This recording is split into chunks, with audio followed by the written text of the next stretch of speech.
It's over. It is finally over. Announced back in January 2022, Microsoft has been cleared to complete its purchase of Activision Blizzard, also known as ABK for short. We're going to refer to that, so I have to say it multiple times during this little recording. It has been a back and forth of memes, fanboy console wars, which is nothing new, and the FTC being blasted online. And it's been a wild chapter in the gaming space. So the ultimate question now is, what now? Will we see crossover events with Microsoft's current IP and Activision's? Will old franchises like Guitar Hero, which is a personal favorite of mine, I'm really good at doing fire. No, I'm terrible at doing Fire Flames. Will Guitar Hero be brought back from the dead? I'm sorry, I had to put that in there.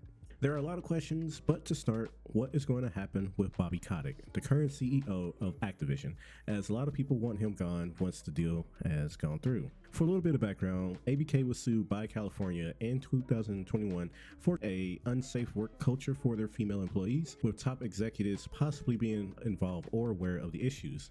I'll link in the description to a Forbes article going a bit more into details as to what occurred, and I don't want to make light of that topic in particular by going over it so briefly in this video, but it's a lot of things that happen in the case, and I would highly recommend looking into a YouTube video that compiles everything together because it's a wild time. It's, again, not trying to belittle what happened, but I highly recommend looking into it. But on top of that, layoffs despite record-breaking profits, multiple studios being pulled into the Call of Duty work machine, and so much more, many in the industry have expressed that the key thing they want from the acquisition is for Bobby to step down. As described in a letter on their newsroom site, Bobby will stay as CEO through the end of 2023 to assist with the transition, reporting under Phil Spencer, suggesting that he'll depart once this year is over. And by suggesting, I mean the verbiage, one can assume he's going to be out the door once the deal has closed and the year has gone over. But what about the cloud? Not interested.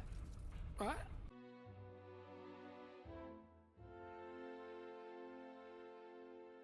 But what about the cloud, seeing as that was a huge talking point and one of the biggest topics that kept the deal from clearing? Well, as explained by Ubisoft on their website in August, Ubisoft announced an agreement with Microsoft granting the publisher the perpetual cloud streaming rights for Call of Duty and all other ABK games and those released over the next 15 years once Microsoft acquisition of ABK is complete. Shortly after the news of the acquisition closing, Ubisoft made a post announcing that ABK games are coming to Ubisoft Plus, and I'll also link down below in the description the article that goes a little bit more in detail covering what was spoken about. Now, for me personally, what is it that I would like to see from this acquisition? I mean, aside from we're finally done, we can stop talking about this in our podcast.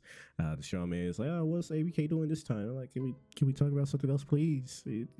Let's talk about something. Anyway, what do I want to see from this acquisition now that things are cleared? Well, for one, while Call of Duty and other ABK games coming to Game Pass is great since I have Game Pass Ultimate as well as coming to the cloud, I hope we get to see old franchises actually being revived or revisited and not just being acknowledged of, oh, wow, it's so cool that we own this IP and, you know, I have fond memories playing Guitar Hero and Tony Hawk. Like, that's cool and all, but I hope we actually see some of those franchises brought back. And I want to point specifically at Banjo and Kazooie, with Microsoft having ownership of older IPs before and not really doing anything with them. It could be an issue of not having the teams for it, or no one just wants to work with it. I don't know, but I'm hoping in the case with ABK and the whole list of things that they own, hopefully someone will actually go back. And speaking of Banjo Kazooie, Toys for Bob, I believe the guys behind the recent Spyro games and the Crash Bandicoot games, maybe they can get a hold of Banjo and Kazooie and actually do something with that. That would be pretty cool to see. And maybe this is a very huge long shot and the wish, the dream, whatever, is basically dead and buried 20 miles under,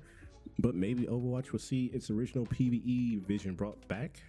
Maybe, highly doubt it, but I know when the news came that they were scrapping the intentions they have for the PvE mode with the skill trees and what have you, it's a bit of the higher ups are saying there's not much of a monetary gain in that area, so why continue to put money into it? But again, even referencing Bleeding Edge with Microsoft, well, I guess referencing Bleeding Edge with Microsoft and them putting the efforts and attempts to do something, maybe they would be willing to go back into Overwatch and help that out. But it's so far from now in terms of all the teams coming together. The deal just closed a year or two out before we see anything really come out.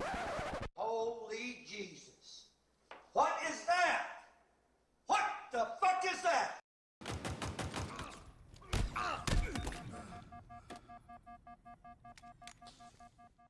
come out of this. Look at what happened with Bethesda. That's pretty much a dead dream, but I can hope. Okay, I was really looking forward to the PvE side of things for Overwatch, and yeah, it's burning in the trash can somewhere. So, and maybe Call of Duty will move away from an annual franchise. I know a lot of people are saying, or which is a valid concern, even I had the concern that things are just going to stay the status quo. Call of Duty will mostly remain a yearly franchise. I know they kind of spaced it out recently. Then again, I haven't been sticking with Call of Duty for so long. The last Call of Duty I really invested time into was Black Ops. Not 4, but Black Ops 1, all the way back on 360 and PS3. Although recently I started getting into Cold War Zombies because that was free on PlayStation Plus, but I don't want to get off topic. Maybe the Call of Duty machine will calm down just a little bit, or at least allow some of the teams that are brought on to work with Call of Duty be able to branch out and do something else. But a big concern that people have is that things are just going to stay the same, and aside from games coming to Game Pass and cloud, everything is just going to be working the way it was. And I hope that's not the case. Again, it's cool that the games are coming to Game Pass. Let's put it that way. It's cool that they're coming to the cloud. But for me, I'm looking at what else can happen now that leadership is changing that we might not have expected to happen if things stayed the same as they were. And again, I'm hoping revival of franchises and maybe some shifting of what's going on with Call of Duty right now, instead of just doing seasonal thing with Warzone and crossovers with Nicki Minaj and Snoop Dogg. I don't know. But what I'm getting at is that, and it's going on a tangent, that maybe COD, this is what I'm hoping, is COD chills just a little bit, let the games breathe instead of we need a new COD this year and the next year and the following year. Let it breathe a little bit and work on other games. But who knows? It's such a successful formula, and businesses and corporations are in the business of making money. Maybe they're just like, why would we change anything? It's similar to how people are asking, is Call of Duty going to go exclusive or multi-plat? It's making so much money, why would you change anything and take it away from another platform? So, but that's about it. I don't want to spend too much time talking about it because, as I said before, I was tired of talking about the topic anyway. I haven't been big into Call of Duty for so long, so the biggest thing with this being Call of Duty and people are talking about what's going to happen with that, I was like, my interest isn't really there. It's cool that the games are coming to Game Pass. I know there's more on the Blizzard side of things with Diablo and World of Warcraft and StarCraft, and so much more in terms of currently active franchises and older franchises and what that means going forward. But it's over. It's done. You got people celebrating like they won the lotto, which is odd because I'm like, unless you're working with the team that was making money off of this closing, I don't see why you're celebrating too hard, aside from, oh, this is a monumental moment in the gaming space and now it's clear and Team Xbox, woohoo, whatever you have you. But I'm gonna go ahead and cut it here. As I said, I don't want to ramble too long. Let me know down below, what do you think of the acquisition closing? Are you happy? Are you sad? Are you indifferent? Are you like, it's whatever, another day? This benefit, whatever it is, going to Game Pass. It's still coming to PlayStation as far as we know. It's still going to PC. Maybe the games are now going to be on Nintendo platform. So what are your thoughts down below? But I'm gonna go ahead and end it here. So yeah.